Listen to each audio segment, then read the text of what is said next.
cumplido y exfuncionario Miguel Ángel Toma. Toma, buenas noches, gracias por atendernos y voy con la pregunta directa y concreta.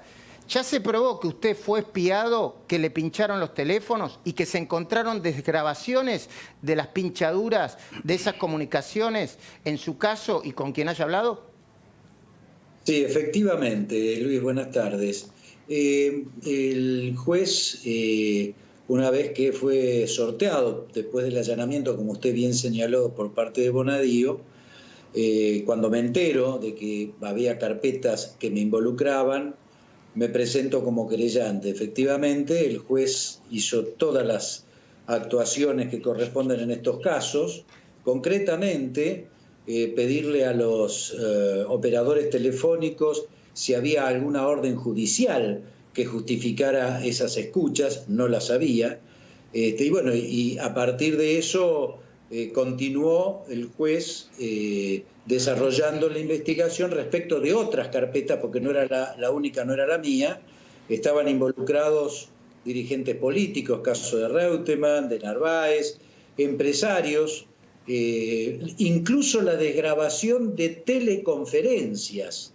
Muy interesante porque implica una tecnología bastante más compleja que una simple intercepción telefónica.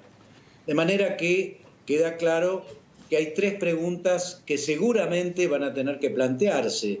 ¿Quién ordenó esas escuchas ilegales? ¿Quién las ejecutó? ¿Y por qué estaban nada más ni nada menos que en la casa particular de la expresidenta? Toma, usted es querellante en la causa y hasta donde yo sé, ahora Hugo Machiavelli nos va a dar más información. Yo no sé si el juez en algún momento habrá pensado en tomar la declaración indagatoria a Cristina Fernández o a los jefes de inteligencia de esa época, pero usted está pidiendo efectivamente como querellante que se la cite a declarar y se tome declaración indagatoria a la vicepresidenta de la Nación. Sí, yo tengo la intención. Mi abogado se presentó ante el juzgado y la respuesta fue que, bueno, que podía presentarla, pero que iban a terminar todas las gestiones que están pendientes y fundamentalmente un oficio que fue girado a España. ¿Por qué razón?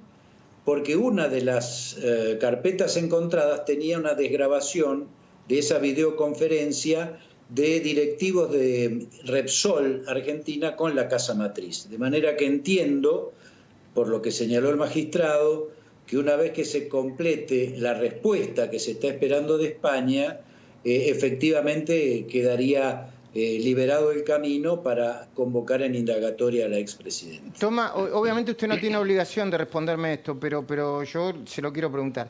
Esas conversaciones, que le grabaron a usted, ¿eran conversaciones privadas, de negocios, con otros dirigentes políticos? Los teléfonos que fueron interceptados ilegalmente eran los dos teléfonos de mi oficina. Mi oficina es una oficina donde funciona mi consultora, que es mi actividad privada hoy, después de ya más de 15 años que dejé la función pública. Perdón, eran teléfonos fijos, ¿no? No teléfonos celulares, sino teléfonos fijos, efectivamente. Y bueno, ahí captaron una serie, todas mis conversaciones durante ese periodo del año 2012.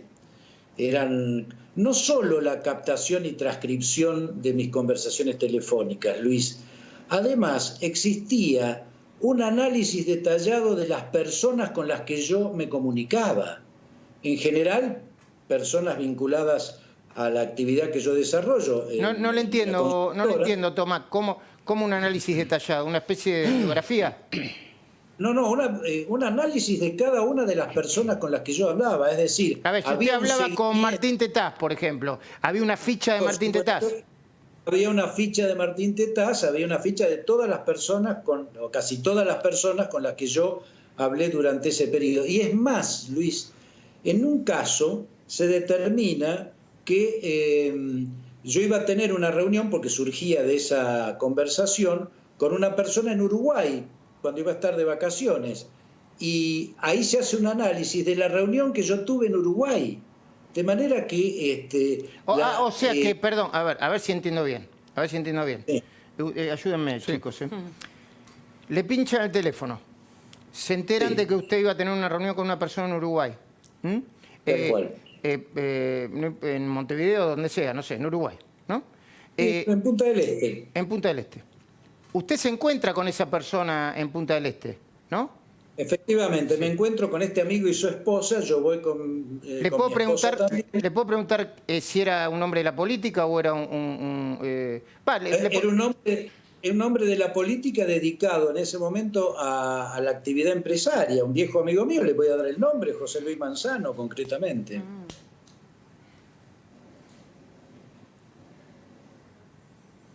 Hago silencio porque estoy pensando, Toma, ¿eh? Estoy pensando.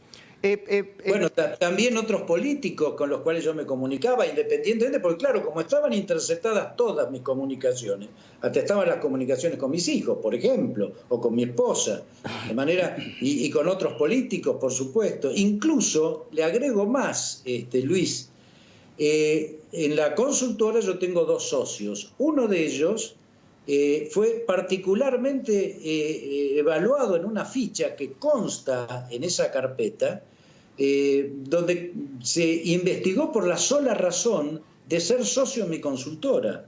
Fíjese usted que hasta qué punto llegaba el nivel de invasión de la privacidad, cosa que está absolutamente prohibida. El artículo 4 y 5 de la Ley de Inteligencia Nacional, la 25520, sanciona fuertemente ese tipo de acciones. Bueno, Toma, le voy a hacer una última pregunta. ¿Qué hipótesis tiene usted de quiénes le mandaron a pinchar el teléfono? ¿Y por qué cree que estaba en la casa de Cristina Fernández de Kirchner, esas desgrabaciones?